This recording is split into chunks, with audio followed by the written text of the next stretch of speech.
Unit 9 स्थित बुद्ध मंदिर परिसर रे ओडिशा उद्योगी परिवार पक्षरु आजिर आह्वान घरे घरे उद्योगी शीर्षक आलोचना चक्र सह मासिक बैठक संयोजक नीलकांत नायक और सभापति विशिष्ट उद्योगी शिवनारायण मिश्र सभापतित्व रे अनुष्ठित हो जाइछि। उक्त कार्यक्रम रे मुख्य अतिथि भाव में विशिष्ट सफल उद्योगी रमेश चंद्र साहू, सम्मानित अतिथि भाव में सुबोध साहू, उद्योगी सम्मिलित उद्यम, उद्योगी निष्ठा एकाग्रता सहित सांप्रतिक समय उद्योगी को प्रोत्साहित करने सहित अधिकरू अधिक उद्योग सृष्टि दिगरे सहायक होई परिबो बोली मत प्रकाश पाइथिला। राज्य तथा राष्ट्र प्रगति रे उद्योगी बहु गुरुत्वपूर्ण भूमिका रही बोली मत व्यक्त करने सहित उद्योगी सम्मान सुरक्षा समृद्धि उपरे मत व्यक्त करथिले। उद्योग गोटे अभियान, एही अभियान रे समस्ते सामिल हेबाकू आह्वान देथिले।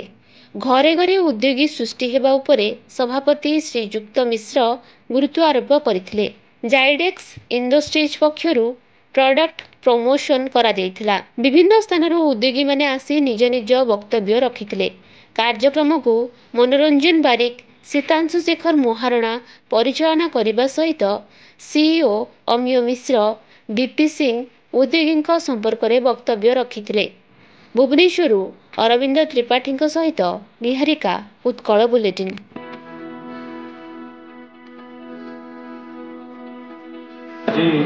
आमर जो अधिवेशन थिला ये अधिवेशन मूल विषय वस्तु थिला जे आज ओडिशा रे गोटे आवश्यकता अच्छी जे समस्ते उद्योग हवापाई कि उद्योगी करने मन बढ़ावा दरकार। एवं आमर आज आह्वान थिला ओडिशा उद्योगी परिवार जे आमे सब जहाँ भी अतिक्रम करके जड़े जड़े उद्योगी है आमे जो समस्ते ओडिशा पाई आमे जो काम करुचु कि आम जाति देश जो काम करुचु तेणु समस्ते उद्योगी हवा दरकार हेले देशर विकास, समाजर विकास, राज्यर विकास संभव। तेणु जो उद्योगी हवापाई कौन कहीं समस्ते विमुख होती कहीं जो संख्यार आशा करी ओडिशा रे शिक्षित युवक युवती एवं नुआ पीढ़ी बाहर से नगण्य मात्र उद्योग प्रति मन बढ़ाऊँ आ सब अन्य दिगरे जाऊँच चाकरी खोजुंट किंतु केवल गोटे मात्र विकास गोटे पंथा हूँ प्रोडक्शन करवा देश को बढ़ेवा हेले तेणु उद्योग मन बढ़ेवा। तेणु आम उद्योगी परिवार ये सब्जेक्ट को नहीं जे आमे आसतु आमे उद्योगी हवा एवं समस्ते मिसी आमे गोटे कम्युनिटी आगू को जीवा एवं उद्योग क्षेत्र में आमे गोटे वैप्लविक परिवर्तन आनिबा। समस्ते घरे घरे पिला माने जमी उद्योग टे बसैवा कि जड़े निजक उद्योगी हवापाई मन बढ़ेबे एवं देशर विकास में निजक सामिल करेंगे से आम आज आह्वान करूँ। गेस्ट मैंने आसी जी आमर उद्योगी भाई और भौणी मैंने सब मेम्बर अच्छा समस्ते निजर मत व्यक्त करते आम कम्युनिटी एकाठी हवा पर आम बिजनेसटा को बहुत समृद्ध भी कर परस्पर को साहाय्य करुचु एवं कहार कौन असुविधा सुविधा अच्छी आम परस्पर को साहाय्य करने भितर समस्त मन में उत्साह अच्छी।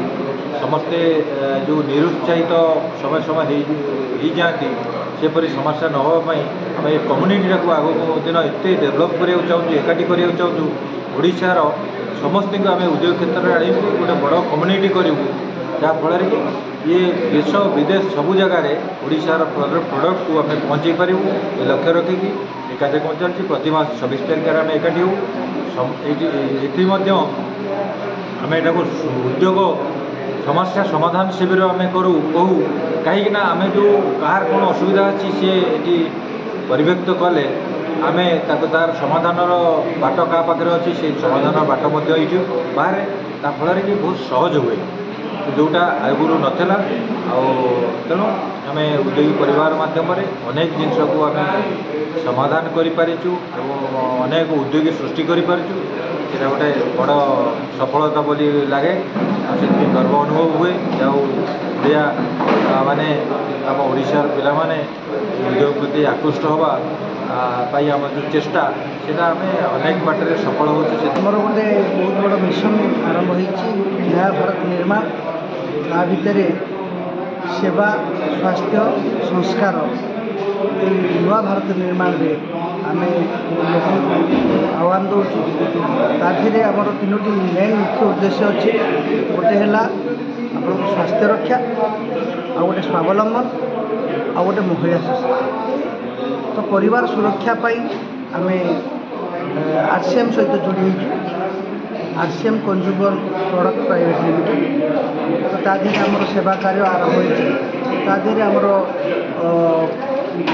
ଯୋଗ ହେଉଛି, ପ୍ରାଣାୟାମ ହେଉଛି, ଆଉ ଆମର ବୃକ୍ଷରୋପଣ, blood donation camp, health checkup camp, ବହୁତ ପ୍ରକାର ଆମର କାର୍ଯ୍ୟକ୍ରମ ହେଉଛି। ତ ଆପଣମାନଙ୍କୁ ସ୍ୱାଗତ, ଆପଣମାନେ ସହଯୋଗ ଦିଅନ୍ତୁ ଏଇ ନୂଆ ଭାରତ ନିର୍ମାଣ ପାଇଁ। ସାର୍ ଆଜିର ଯେଉଁ କାର୍ଯ୍ୟକ୍ରମ ଘରେ ଘରେ ଉଦ୍ୟୋଗୀ ଆପଣ ଆସିଲେ, ସାର୍ ଏ ସମ୍ପର୍କରେ କ'ଣ କହିବେ? ଉଦ୍ୟୋଗୀ ବହୁତ ବଡ଼ ସବଜେକ୍ଟ, କାରଣ ଜବ୍ ଓରିଏଣ୍ଟେଡ଼୍ ହେଇକି ଆମ ଭାରତ ଗୋଲାମଗିରି ଭଳିଆ ହେଇଯାଇଛି। ତେଣୁ ସମସ୍ତଙ୍କୁ ଇଣ୍ଡିପେଣ୍ଡେଣ୍ଟ ହେବା ପାଇଁ ହେଲେ ନିଜକୁ ଉଦ୍ୟୋଗୀ ହେବା ନିହାତି ଜରୁରୀ। ତେଣୁ ଉଦ୍ୟୋଗୀ ହେଲେ ହିଁ ଆମେ ଇଣ୍ଡିପେଣ୍ଡେଣ୍ଟ ହେଇପାରିବା ଆଉ ଦେଶକୁ ଆଗକୁ ନେଇପାରିବା।